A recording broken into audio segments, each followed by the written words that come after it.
on the war between Nigeria and South Africa.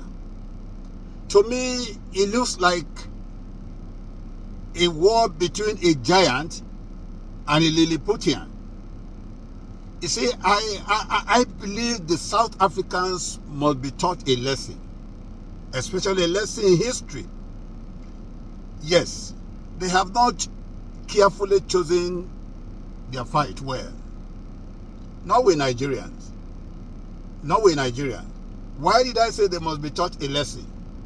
Watch the video, full video. You will see why South Africa needs to be taught serious lessons. So after the video, let me have your opinion. This is Point Blank with Dr. Femi Adebulu. See you on the other side. Hi folks from all over the world, wherever you're watching this video from, particularly in the countries of Africa. Recall in my very short video on South Africa and Nigeria, especially the pugilistic tension between the two countries, I sounded a note of caution that the two countries should beware, and particularly South Africa. Remember, I also promised that I will be bringing a detailed explanation of what South Africans must know. And that is what the South African elites have refused to tell their people about the history of relationship between Nigeria and South Africa.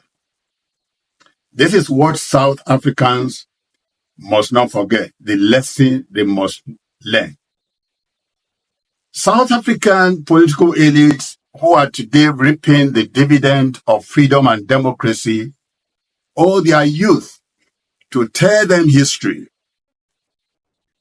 without dabbling into the details of current casus belli, that is the causes of all this tension between the two countries.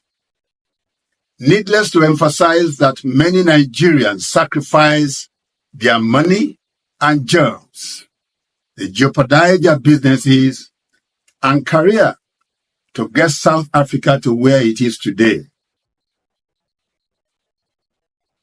If we forget every other thing, will the Nigerian youth born in the 1960s ever forget the legendary Sonny Okosun's hit song, Revolution? We must bring down the walls of apartheid by revolution. Listen to the song. It was sung in the 70s, I think, in the 70s, in the heat of apartheid. The guy risked everything and was drumming support for the freedom of South Africa, was drumming support that the system, the inhuman system of apartheid must be brought down by revolution. Listen to Sonny Okosun as far back in Nigeria, as far back as 1970s. Hear the song. In the first place, let me tell you, I do not have copyright to this song. So I just got some little tracks here and there to drum home this point I'm making in this video. Happy viewing. Let's go for down the world and revolution. We burn down the wall. We burn down the walls of Jericho. We burn down the wall of Babylon. We burn down the wall of Jericho. We have to break down the walls of apartheid. We burn down the wall of Babylon. We must burn down the walls of apartheid. We burn down the walls. We burn down the walls of Jericho. Let's go burn down the walls of corruption. We burn down the. Okay. Or how on earth will Africans forget the emotional lamentation of "Oh, Nelson Mandela, weep no more. You will surely rise again. Oh, Nelson Mandela, weep no more.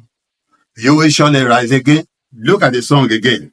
Sung by the same man, Sonny Okosun, in support for South Africa to liberate the legendary Nelson Mandela that was incarcerated for many, many years at that time.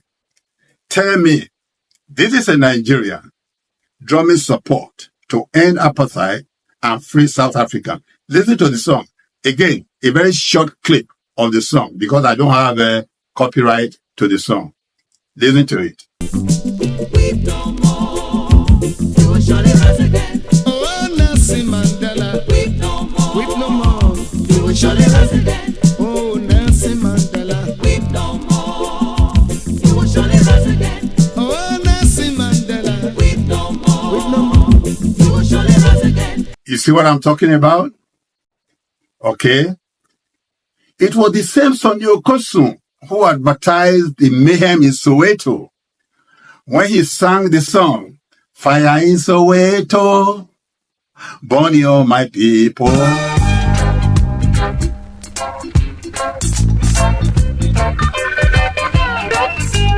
Fire in Soweto, burning all my people.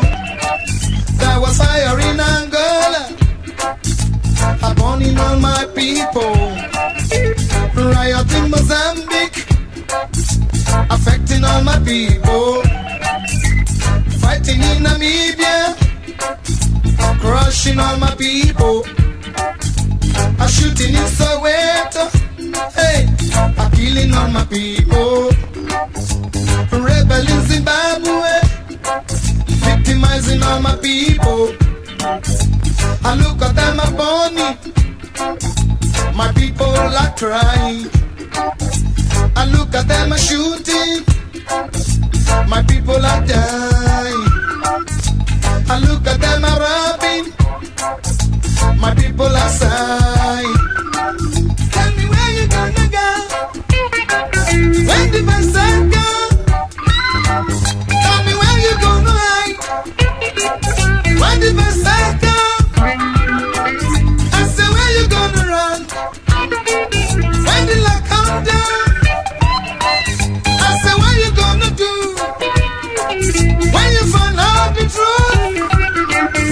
The color of God, neither black nor white. We did nothing, nothing that we owe you. We need something, will you leave us alone? We have reason, freedom is our goal. Freedom is our goal. Freedom is our goal. Freedom is our goal. You recall, and I know those of you who were born in the 60s. I mean, those of you who were, who were knowledgeable in the 60s, probably born in the early 60s and late 50s. Of course, you used this song at that time, in your parties, in your clubs and all. It was raining, seriously. Okay, talking about fire in Soweto, especially after the Sharperville, massacre. Sonny Okosun sang this song, all for South Africa. I'm telling you, all these, especially to the Gen Zs of South Africa and the youth of South Africa, and those who probably did not know about all these sacrifices that Nigerian individuals made to just set them free and bring them to where they are today in the Community of Nations. Okosun sang this song as part of his anti-apartheid protest against the killing of over 600 South Africans protesting against the inhumanity in the hand of the Boer, in the Boer government of South Africa at this time, talking about a racist regime of apartheid. Then Nigeria, under her first Prime Minister, Tafawa Balewa, became a foremost anti-apartheid country. When evil regime granted some black South Africans, Nigeria issued over 300 passports to South Africans seeking to travel abroad. Over 300, passports were issued by Nigerian government for those who want to run abroad because of the tension at home. How can we forget Nigeria's role during the Sharperville massacre in the 1969, where 69 blacks were massacred, gruesomely murdered by the racist regime in South Africa? The role Nigeria played, How can we forget that it was Nigeria who lobbied to expel the racist regime of South Africa from the Commonwealth of Nations? This same Nigeria. Our history books not replete with the fact that it was Nigeria who first provided the direct financial aid to ANC from the early 1960s. It was Nigeria. Okay, let's also recall that at the height of the liberation struggle in the 1970s, Nigeria alone provided 5 million annual subvention to ANC and the Pan-African Congress annually. Nigeria as a country. In 1976 alone, Nigeria set up the South African Relief Fund, SAFRA, to bring relief to the victims of the cruel regime of apartheid. Nigeria provided educational opportunities and promoted general welfare to South Africans at the same period. All Nigerian civil servants and public officers made 2% donation from their monthly salary to rescue South Africa. Nigerian students keep their lunch to make donations, and in 6 months, donations reached $10.5 million. I'm talking about donation, contribution of Nigeria to South Africa. I'm going to mention just a little today, just a little. All this to make the present day South Africa know that somebody who has been this good to you, all you need, all that is required of you is gratitude, not antagonism, and definitely not xenophobia. Recall that this donation was known in Nigeria as the Mandela tax. That was the name it was branded. Consequent upon this fund's work, a first group of 86 South African students arrived in Nigeria in 1976 when South African educational system was disrupted. This happened after another massacre of 700 students by the white police because the students were protesting against the decision of the regime to change school's language of instruction to Boa's local language, Afrikaans. So no longer are we going to be speaking English. No longer are we going to be speaking the language that the people of South Africa, the indigenous people, understood, but Afrikaans, which is the language of the oppressors. The students protested, and 700 of them were massacred. Don't forget. Hundreds of South African students came to Nigeria for free education. Mark the word, free education. It's called a scholarship, okay? Besides all the above, Nigeria welcomed renowned South Africans like Thabo Mbeki, who spent 7 years in Nigeria between 1977 and 1984, before he left for the ANC headquarters in Lusaka, Zambia. Nigeria actually, hosted some of the leaders at that time who were running into were seeking asylum. Nigeria granted asylum to South African leaders. Again, the same Nigeria lobbied for the creation of the United Nations Special Committee Against Apartheid and chaired this committee for 30 years, longer than any country. You see, the love Nigeria has or had for South Africa up to today, Nigeria as a big brother country is still playing that role. I think all that the South Africans just need for Nigeria as a little token of paying back is just reciprocity, not antagonism, not xenophobia. Between 1973 and 1978, Nigeria contributed about $39,000 to the United Nations Educational and Training Program for South Africa. To completely cripple apartheid, Nigeria refused to sell oil to South Africans for decades. All these Nigeria did to make sure that the South African people did not suffer. So my main point here is that the South African elite, the political elite, the economic elite, the educational elite, all the bureaucracy, all of them who benefited from the largesse of Nigeria, it is now their turn to sit their people down, to sit the South African youth down, especially those who are agitating, those who did not know anything about history, or those who have lost their sense of history.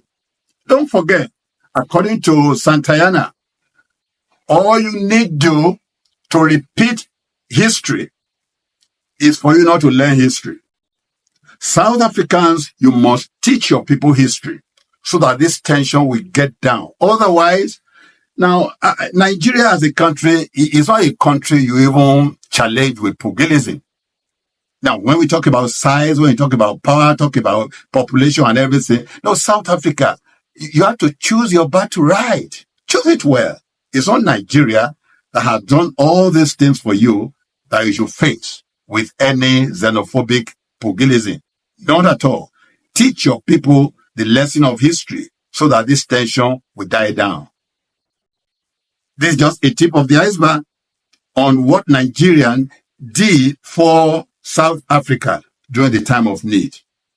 So, enough of all this antagonism. A word, it is said, is enough for the wise. Let there be peace between the two countries, because, you don't start what you can't finish. I won't say more than that. This is Dr. Femi Adegbulu on Point Blank. If you are a newcomer to this, to my channel, I want you to subscribe. You get juicy news on this particular channel. Kindly share and like. Leave your comment. If you have any issue with what I've said, please leave your comment. Let the discussion, let it continue from here. All I'm interested in is peace. Bye for now. Dr. Femi Adegbulu, signing out.